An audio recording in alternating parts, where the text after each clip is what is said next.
రాజీవ్ గాంధీ విషయంలో కూడా అసలు యాక్చువల్గా ఏమైతుంది ఎల్టీటీ ఉగ్రవాదం తీవ్రవాదం చంపాల్సి ఎందుకు వచ్చిందంటే అసలు యాక్చువల్గా తమిళులను చంపాలనే ఉద్దేశం కాదు. ఇక్కడ విషయం ఏంటంటే తమిళులకు అక్కడ శ్రీలంకలో అన్యాయం జరుగుతుంది కాబట్టి మేము శ్రీలంకకు వ్యతిరేకంగా పోరాటం చేస్తామని ఎల్టీటీ చెప్తుంది ప్రభాకరన్ చెప్తున్నప్పుడు అప్పుడు వాళ్ళు ఏం చేసిండ్రు అసలు యాక్చువల్గా ఈ మన వాళ్ళని కాపాడుకోవడం. ఆపరేషన్ టైగర్ హంట్ అని ఒక బుక్ ఉంటుంది.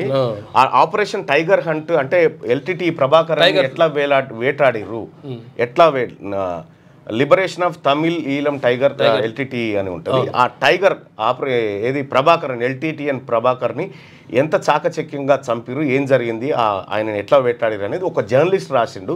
అది ఇంగ్లీష్ వర్షన్ బుక్, అది నా దగ్గర ఉంది, నేను ఒక సగం వరకు చదివినది. సో అది దాన్ని బట్టి చూస్తే సో ప్రభాకరన్ ప్రభావము ఒక రకంగా ఏది శ్రీలంకలో ఆయనకు separate air force, separate army, separate ఇంకా సూసైడ్ బాంబర్సు, ఇంకా అది ఊహించలేము. అసలు కారణం ఏంటి అంటే యాక్చువల్గా విషయం ఏంటంటే ఈ తమిళ సంతతికి చెందినటువంటి వాళ్ళు కొన్ని జిల్లాలు ఉన్నాయి ఎక్కడ అదేది శ్రీలంకలో. ఆ జిల్లాల్లో ఉన్నటువంటి ప్రజలని అక్కడ ఉన్నటువంటి శ్రీలంకలో ఏం చేశారంటే కనీసం 2వ తరగతి పౌరులుగా కూడా చూడనటువంటి పరిస్థితి. వాళ్ళకి ఓటు హక్కు లేదు, తర్వాత ఏమి లేకపోవడం కాకుండా వాళ్ళని బానిసలుగా చూసిండ్రు. అరే అట్లా చూడొద్దు ఆయన, మనిషిని మనిషిగా చూడాలని చెప్పేసి ప్రభాకరన్ కోణంలో అది కరెక్ట్. అయితే ప్రపంచ కోణంలో ఒకటి తప్పు.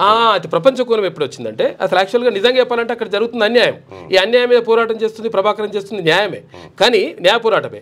కాకపోతే విషయం ఏంటంటే వీళ్ళు మానవ బాంబులుగా వెళ్ళిపోతారు. ఒకటి అది అక్కడ జరిగినప్పుడు ఏమంటుందంటే ఈ శ్రీలంకకు సంబంధించినటువంటి మంత్రులను కూడా వేల్చేసారు వీళ్ళు. వేల్చడం కాదు, ఒకసారి రాజీవ్ గాంధీ గారు శ్రీలంక పర్యటనకు పోతే గార్డ్ ఆఫ్ ఆనర్ తీసుకుంటారు కదా ఎవరు మన సైనికులంతా, తీసుకుంటుంటే ఓ సైనికుడు గన్ను తీసుకొని రాజీవ్ గాంధీని కొడతాడు. సో అది బహుశా ఉండొచ్చు నెట్లో. అంటే ఆ రాజీవ్ గాంధీ కుటుంబం టాపిక్లోకి మనం వెళ్ళాం కాబట్టి ఇది ఒకటి. అసలు యాక్చువల్గా అప్పుడు ఏమవుతుందంటే అసలు యాక్చువల్గా ఈ తమిళను కాపాడాలనే ఉద్దేశం ఉన్నప్పటికీ ఈ శ్రీలంక ఏం చేస్తుందంటే ఇప్పుడు ఐక్యరాజ్య సమితి దగ్గర పోతుంది, పోయేసి భారత్ మా పైన ఉగ్రవాదాన్ని ప్రేరేపించి మా పైన ఉసిగొలిపి ఎల్టీటీఏ ద్వారా మమ్మల్ని చంపేస్తుంది అనేటువంటి ఆరోపణ చేస్తుంది. అప్పుడు భారత్ మీదకి వస్తుంది కాబట్టి మరి మా వాళ్ళు మనం అట్లా వేయొద్దని చెప్పేసి అప్పుడు మళ్ళీ ఈ ఎల్టీటీ పైన సైన్యాన్ని పంపించాల్సి వస్తుంది.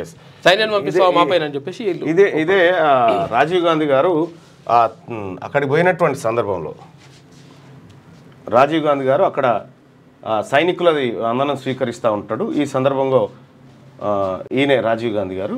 సో విజువల్స్ కొద్దిగా బ్లర్ అవుతా ఉన్నాయి. ఆయన బ్లాక్ అండ్ వైట్ విజువల్స్ ఉన్నాయి. అప్పుడు ఇదిగో ఇక్కడ జరిగింది చూడు అటాక్.